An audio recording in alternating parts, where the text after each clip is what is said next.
रात के 2 बज रहे थे और विराट मेघालय और असम बॉर्डर के बीच पड़ने वाली किश्नोई नदी पार कर रहा था। दूर दूर तक अंधेरा छाया हुआ था।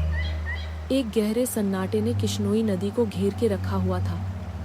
नदी में घुटनों तक पानी था जो धीमी रफ्तार के साथ बहे जा रहा था। विराट मोबाइल के टॉर्च की रोशनी के सहारे नदी पार कर ही रहा था कि तभी उसका मोबाइल बजने लगा। विराट फोन उठाते हुए कहता है, हाँ वंदना बोलो। मोबाइल के अंदर से एक औरत की आवाज़ सुनाई देती है। कहाँ तक पहुँचे आप जी? किश्नोई नदी तक पहुँच गया हूँ वंदना, बस ये किश्नोई नदी पार करी और फिर मैं सीधे तुम्हारे पास। वंदना की घबराते हुए आवाज़ सुनाई देती है।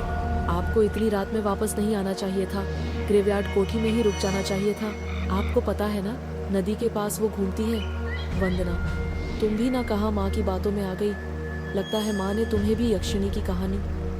विराट अपनी बात पूरी करता उससे पहले ही वंदना घबराते हुए कहती है, चुप हो जाओ जी।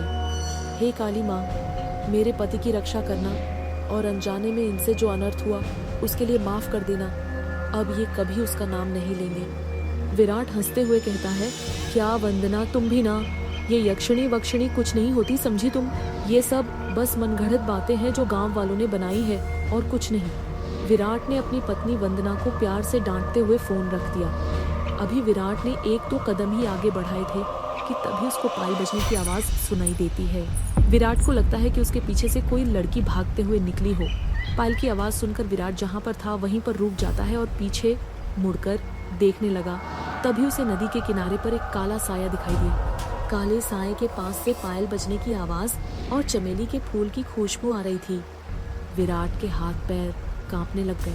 वो मन ही मन सोचने लगा, कहीं वंदना की बात सच तो नहीं थी, ये यक्षिणी तो नहीं। थोड़ी हिम्मत बटोरकर विराट ने अपने मोबाइल टॉर्च की रोशनी उस काले साये पर डाली तो देखा वो साया किसी और का नहीं, एक सुंदर लड़की का था। नदी के किनारे पर एक बहुत ही खूबसूरत लड़की खड़ी हुई थी। उसकी लंबी सी गर्दन, गुलाबी से होंठ, बाल खुले हुए जो उसके कमर तक आते थे। वो लड़की किसी अप्सरा से कम नहीं थी। उस लड़की ने अपने हाथ से विराट को इशारा करते हुए अपने पास बुलाया। यह देखकर वो भूल गया कि यक्षिणी जैसी कोई चीज भी होती है। विराट ने उस लड़की के पास जाकर उससे धीरे से पूछा, कौन हो तुम और यहाँ पर क्या कर रही हो? क्या नाम है तुम्हारा? लड़की अपने चेहरे पर मुस्कान लाते हुए बोली, नाम में क्या रखा है? जो रखा है, काम में रखा है। कैसा काम? लड़की विराट की आंखों में देखते हुए कहती है, अब इतने भी भोले मत बनो जैसे तुम कुछ जानते ही नहीं। आते हो या मैं जाऊं? उस लड़की की आंखों में एक नशा सा था जिसे देखकर विराट सब कुछ भूल गया था। ऐसा लग रहा था जैसे वो उसके वश में आ गया हो।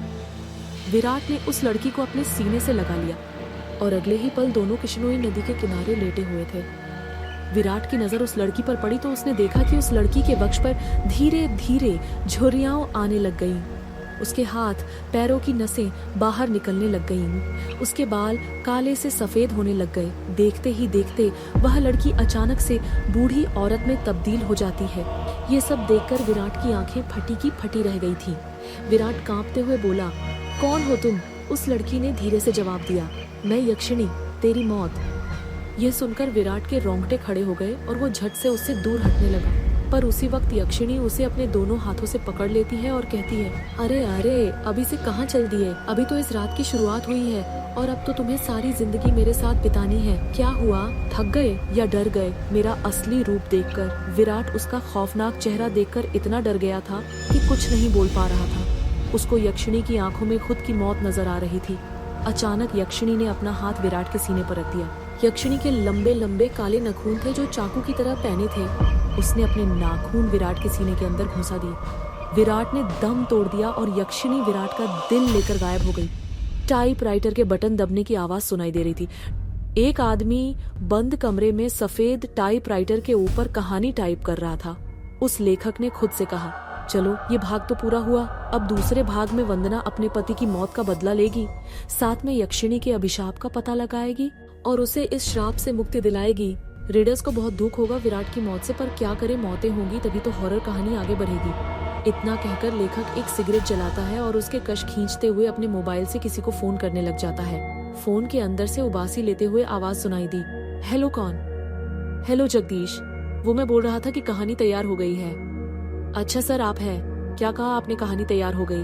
ये तो बहुत अच्छी बात है सर। वैसे अभी जो कहानी आपने लिखी उसका नाम क्या है? इस कहानी का नाम है यक्षिणी। एक डायन मोबाइल के अंदर से हैरानी के साथ आवाज सुनाई देती है। क्या कहा सर? यक्षिणी? हाँ यक्षिणी। क्या हुआ, तुम इतना शॉक्ड क्यों हो रहे हो? सर मैंने सुना है ये जो यक्षिणी है ये आपके गांव के पास जो किश्नोई नदी है वहां पर घुमा करती है और मर्दों के साथ वो सब यानी वही सब करके उन्हें मार देती है। हाँ तो सर आपको डर नहीं लगता? जिस गांव में यक्षिणी घूमती है वहीं पर रहकर आपने उसके बारे में कहानी लिख दी। अगर यक्षिणी ने आपको कुछ कर दिया तो? जगदीश, यक्षिणी इतनी भी बुरी नहीं होती जितना गांव के लोग और तुम सब समझते हो।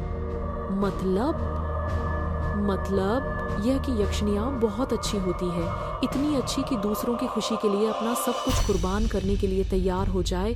पर कभी कभी जिंदगी में कुछ ऐसी घटना घटती है कि आपकी पूरी जिंदगी बदल जाती है।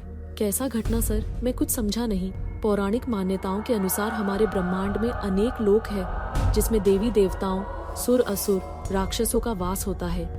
यक्ष यक्षिणियों के लोक में से ही एक यक्षिणी द्वापर युग के अंत में पृथ्वी पर आई थी जिसको एक अभिशाप मिला था। एक ऐसा अभिशाप जिसने उसकी जिंदगी बदल दी थी। कैसा अभिशाप सर? आप किस अभिशाप की बात कर रहे हैं और उसे ये अभिशाप किसने दिया था?